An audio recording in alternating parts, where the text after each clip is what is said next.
entregues neste ano? Pois é, a nossa estimativa é que o número permaneça. Desculpa. A estimativa é que o número permanecesse mais ou menos parecido com o do ano passado, que foi em torno de 1.080.000 declarações em Goiás.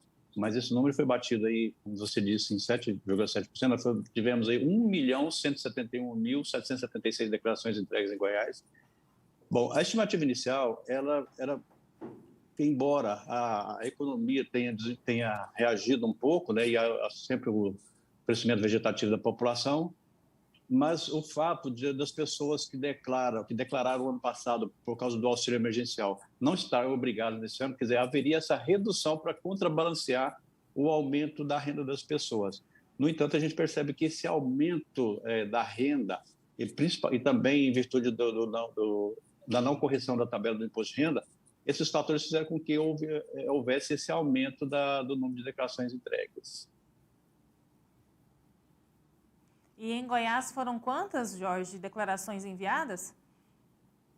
1.171.776 declarações, até as 23 horas, até a meia-noite do dia 31.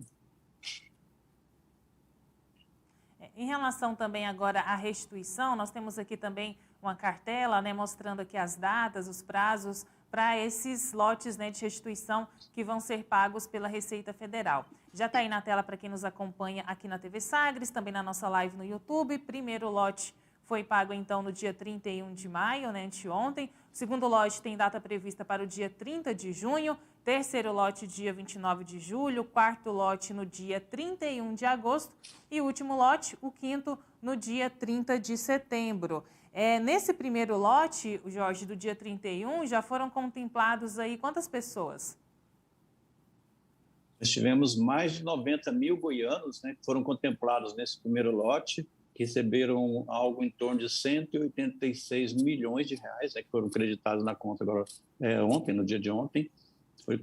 Anteontem foi creditado, então, esse valor na conta dessas pessoas que foram contempladas. Neste lote estão contempladas as pessoas que têm prioridade, que são as pessoas com mais de 60 anos de idade, em obediência ao Estatuto do Idoso, as pessoas que têm alguma moléstia grave ou então alguma deficiência física ou mental. Nesse caso, tanto o titular quanto algum dependente que esteja incluído na declaração, bastava marcar essa situação na declaração, passava a ter prioridade. E também os professores têm prioridade. No segundo lote, ainda deve ter algumas pessoas nessa faixa de prioridade que devem receber, que não receberam no primeiro lote. Jorge, o prazo para declaração acabou, né, dia 31 de maio, mas quem ali, por acaso, cometeu algum erro na hora de preencher o formulário, né, tem alguma inconsistência, ainda dá tempo de corrigir? O que pode ser feito? Sim, a pessoa que fez a declaração com algum erro, então é importante agora ter que ele verifique no portal da Receita, utilizando o código de acesso, o certificado digital, ou então a conta GovBR nos níveis ouro e prata, ele tem condição de verificar o status da sua declaração. E se ela estiver na malha por algum erro que ele cometeu, ele deve, então, fazer a chamada autorregularização, ou seja, corrigir esse erro espontaneamente antes de ser intimado ou notificado pela Receita. Basta, então, que ele faça então, a retificadora da declaração e corrija e entregue para a Receita. Porque se ele fizer isso espontaneamente, a correção der alguma diferença de imposto a pagar, ele vai pagar com juros da taxa Selic, já que virou o mês, né, de 1%, se fizer nesse mês, e multa de mora de 0,33% ao dia, né, contando a partir de ontem. Agora, se ele for intimado ou notificado pela Receita, aí só a Receita que pode fazer essa correção para ele através de uma notificação de lançamento. E, nesse caso, aí a multa já não seria mais de 0,33% ao dia. Essa multa que eu falei anterior, ela chega no máximo 20%. Mas a multa que o auditor lançar por ele ter corrigido a declaração, por ter retificado a declaração de ofício, seria de 75% e não de 20%. E tem um prazo, Jorge, para fazer também a correção?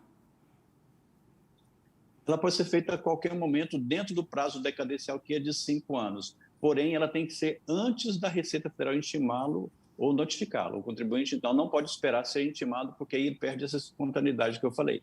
Então, antes de ser intimado, ele espontaneamente retificando, ele paga a multa menor. Se ele esperar ser intimado ou notificado, aí somente a Receita Federal que pode retificar de ofício. Está aqui conosco, no Sinal Aberto, o supervisor do Programa de Imposto de Renda da Receita Federal em Goiânia, Jorge Martins. Samuel, também para os seus questionamentos.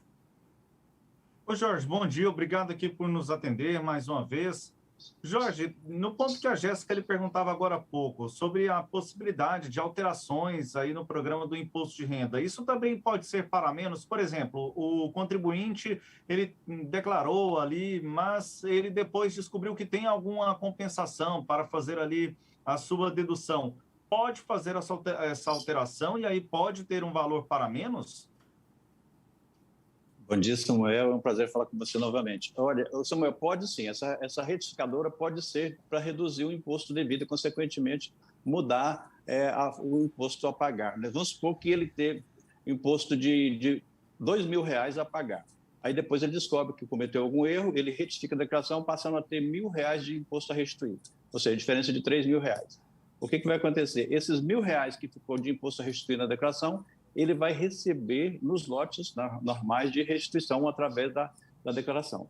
Agora, aquele que ele pagou indevidamente, aqueles R$2.000 que deu anteriormente, ele recolheu indevidamente, ele pode, então, pedir a restituição desse valor através da chamada PERDECOMP, no sistema da Receita Federal. E, por exemplo, o cidadão fez ali a sua... que muita gente depende, né, de dados ali que instituições precisam enviar. Apesar que a gente teve muito tempo, né, Jorge? 5 meses. De abril até agora, até o final de maio. Mas aí, nesse aspecto, a empresa às vezes demorou a fazer ali uma entrega, o contribuinte teve acesso somente um tempo depois. Nesse tipo de caso, fez ali o pagamento, aí nos próximos boletos, aí isso pode já deduzir? Não, pois é, aí é o seguinte, porque se houve algum atraso e ele informou, mesmo na declaração que ele fez informou incorretamente, o que tem que fazer, então, nesse caso, é corrigir, né? É retificar a declaração, colocando o valor correto. Se esse valor correto foi para reduzir, como eu falei, aí ele vai pleitear isso através da declaração ou através da PERDECOMP, se houve anteriormente imposto de renda a pagar. Agora, se apenas aumentou o imposto a restituir, vem tudo na declaração do imposto de renda mesmo. Ô Jorge, a gente sempre fala daquela correria, né, do sistema no último dia. E aí, esse ano, suportou bastante? O sistema deu conta aí de atender o grande volume que é muito normal no último dia? Sim, o sistema da Receita está muito bem preparado, né? Cada ano ele está melhor, né? A performance está melhor nesse sentido aí. Para você ter ideia, nós tivemos aí 3.400.000 declarações entregues no dia 31, e o sistema suportou, né, perfeitamente. Nós tivemos aí no Brasil, foram 265.000 declarações entregues entre 17 e 18 horas. É um número assustador, mas o sistema está muito bem preparado. E aí a gente falou agora há pouco a respeito de inconsistência. O contribuinte tendo identificado alguma inconsistência, essa retificação, ela pode ser feita até quando? Bom, a retificadora da declaração ela pode ser feita a qualquer momento dentro de 5 anos, né? Porque o prazo decadencial ele começa a contar em 31 de dezembro do ano passado, quer dizer, então você conta 5 anos a partir de 31 de dezembro do ano passado. Então é o período que ele pode retificar a declaração. Mas tem um detalhe, ele só pode retificar antes de ser intimado ou notificado pela Receita. Se ele foi intimado, aí ele perde essa espontaneidade. Aí somente a Receita Federal que pode retificar para ele de ofício. Jorge, a gente pensando no dever de casa. Olha, cumpri meu dever de casa de 2022, entreguei a minha declaração do imposto de renda. Aí, é claro, a vida da pessoa continua. O que é importante o contribuinte, desde já, se preparar, já pensando no próximo ano? Samuel, mas você está maluco, já começou agora, está longe ainda. Mas, para facilitar, Jorge, a vida da pessoa, o que pode já facilitar essa organização ao longo do ano e, consequentemente, na declaração do ano que vem? Isso é muito importante. Na verdade, eu já devia ter pensado desde o dia 1º de janeiro, né, que começa os fatos geradores da declaração do ano que vem. Então, primeira coisa, organizar todos os documentos que ele utiliza normalmente para a declaração do imposto de renda. Porque a declaração do imposto de renda você inclui ali rendimentos, despesas e bens. Então, todos os documentos relativos a mudança de bens, para aquisição ou venda de algum bem, ele já deve começar a guardar. Os documentos relativos às despesas, principalmente despesas médicas, que ele tem direito a deduzir. Então, ele já começa a organizar essas despesas, né, durante o ano, coloca numa pasta para que, quando chegar na época do imposto de renda, ele ter tudo isso organizado, facilita bastante, ao invés de ter que procurar correndo na época do imposto de renda, organizar esses documentos. E também, nesse aspecto, o que a gente pode já pensar no próprio sistema da Receita Federal? Em algumas entrevistas, o senhor citou para a gente a respeito da declaração pré-preenchida. O que a gente já pode projetar a respeito do aperfeiçoamento do sistema da Receita Federal? Isso aí vale principalmente para os profissionais liberais que fazem a declaração através do fazem o carnê-leão, né? Porque o profissional liberal, quando você vai, por exemplo, no consultório médico do dentista, e ali ele presta o serviço, o correto seria esses profissionais liberais já fazerem o quê? Já preencheram o carnê-leão online. A Receita já disponibilizou para eles o carnê-leão online, para que eles possam, então, todos os dias ou todos os meses, já ir atualizando essas informações referentes aos serviços prestados e os valores recebidos. Ele vai, então, já atualizando esses dados no sistema. Quando chegar na época da declaração, ele basta importar esses dados para a declaração, já está tudo preenchido. Quer dizer, para a parte mais difícil, a Receita deu essa oportunidade das pessoas fazerem isso na ocorrência do fato gerador e no momento da declaração do imposto de renda, essas informações já serão exportadas, vamos dizer assim, para as declarações pré-preenchidas dos seus clientes, dos clientes desses profissionais. E a tendência é que, ao longo dos anos, nesse aperfeiçoamento aí do sistema da Receita Federal, que tenhamos uma declaração com cada vez menos espaço para preenchimento, mas informações já preenchidas baseado nas informações que a própria Receita tem do contribuinte, quando ele vai fazendo aí as suas atividades, vai fazendo suas movimentações financeiras. Essa pode ser uma tendência, Jorge? Sim, é uma tendência, já é uma tendência, né? Por exemplo, essa questão que eu falei assim, dos profissionais liberais, e também as questões das clínicas e hospitais, cartórios, tudo isso aí já vai prestando essas informações para a Receita Federal e alimentando o sistema. E são essas informações de terceiros referentes aos contribuintes que alimentam a declaração pré-preenchida, porque a declaração pré-preenchida, na verdade, a Receita Federal pega o quê? Pega informações de terceiros relativas ao contribuinte e jogam na declaração dele. Então, o mais importante é que esses terceiros alimentem o sistema para que, quando chegar na época da declaração do imposto de renda, o contribuinte, quando puxar a declaração pré-preenchida, ela já vem, então, com essas informações dos terceiros, facilitando, então, o preenchimento dessa declaração. Um detalhe importante que as pessoas vão querer saber, e o meu lote de restituição? Há alguns lotes, quem entregou primeiro vai ter aí certamente uma vantagem. Como é que vai, só para poder ilustrar aqui, Jorge, como é que vai ser a prioridade, né? Além de quem entregou primeiro, para que possa então ter direito aí à restituição dos valores do imposto de renda? Pois é, tem aquele lote, tem aquela faixa dos prioritários, né, que são as pessoas com mais de 60 anos, as pessoas com deficiência física ou mental, alguma moléstia grave, e os professores. Esses são os prioritários. E as outras, vamos dizer, os normais, entre aspas, em relação ao imposto de renda, a ordem da entrega é a mesma ordem das restituições. Se a pessoa entregou no início e não caiu na malha, no próximo lote aí provavelmente ele vai ser contemplado. O primeiro lote já foi, né? A partir agora do dia 31 de maio. Sim, no primeiro lote nós tivemos aí em torno de 90 mil goianos que foram contemplados, né? Nesse primeiro lote, e agora no próximo lote que sai no dia 30 de junho. Dá para a gente saber, claro, os dados ainda estão sendo fechados, mas dá para a gente saber parcialmente quantas pessoas em Goiás terão direito à restituição? Olha, deve ser mais ou menos em torno de 450 mil goianos, deve ter, porque geralmente é em torno de 40% das pessoas que declaram, elas têm restituição. Então, é mais ou menos umas 450 mil pessoas devem ter direito a essa restituição aqui em Goiás. Tá certo. Jorge Martins, da Receita Federal, com a gente, Jéssica Rubens, aqui no nosso Sinal Aberto. Destaques importantes aí do imposto de renda à pessoa física. E, é claro, esse último ponto aí, para quem tem direito da restituição, atenção, então, para o calendário. O primeiro lote já foi agora no dia 31 de maio, tem o próximo lote no dia 30 de junho, depois 29 de julho, o terceiro lote, o quarto, dia 31 de agosto, e o quinto lote no dia 30 de setembro.